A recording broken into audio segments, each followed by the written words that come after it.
ఐపీఎల్లో అమ్ముడుపోని డేవిడ్ వార్నర్తో పాటు Faf du Plessis, main Ali, Adam Zampa వంటి ప్లేయర్లు ఈసారి పాకిస్తాన్ సూపర్ లీగ్లో ఆడుతున్నారు.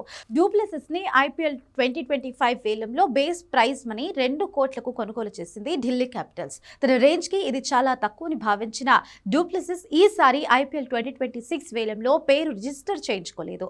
ఆస్ట్రేలియా స్పిన్నర్ ఆదమ్ జంపా కూడా ఇదే రకమైన కారణం చెప్పాడు. 2 కోట్ల కోసం 2 నెలల సమయాన్ని ఐపీఎల్ కోసం వెచ్చించలేనని వ్యాఖ్యానించాడు ఆదమ్ జంపా. డేవిడ్ వార్నర్ ఎంత తక్కువ ఇచ్చినా ఐపీఎల్ ఆడాలని అనుకున్నాడు. ఐపీఎల్తో అతనికి ఉన్న అనుబంధం అలాంటిది. అయితే ఏ ఫ్రాంచైజీ కూడా డేవిడ్ వార్నర్ ని కొనుగోలు చేయడానికి ముందుకు రాలేదు. ఇంగ్లాండ్ ఆల్రౌండర్ మోయిన్ అలీ 2025 సీజన్లో 2 కోట్ల బేస్ ప్రైజ్ మనీకి కోల్కతా నైట్ రైడర్స్ కి ఆడాడు.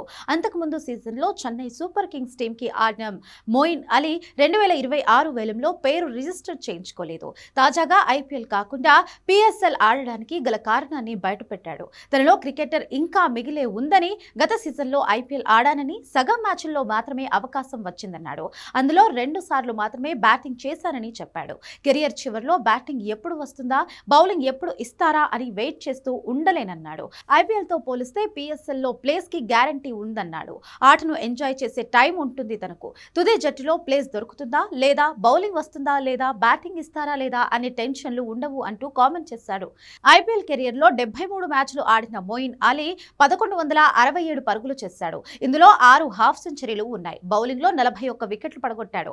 2018 నుంచి 3 సీజన్ల పాటు రాయల్ ఛాలెంజర్స్ బెంగళూరు టీంకి ఆడిన మోయిన్ అలీ ఆ తర్వాత 2021 నుంచి 2024 వరకు చెన్నై సూపర్ కింగ్స్ టీం తరఫున ఆడారు. 2025లో కేకేఆర్ తరఫున ఆడారు.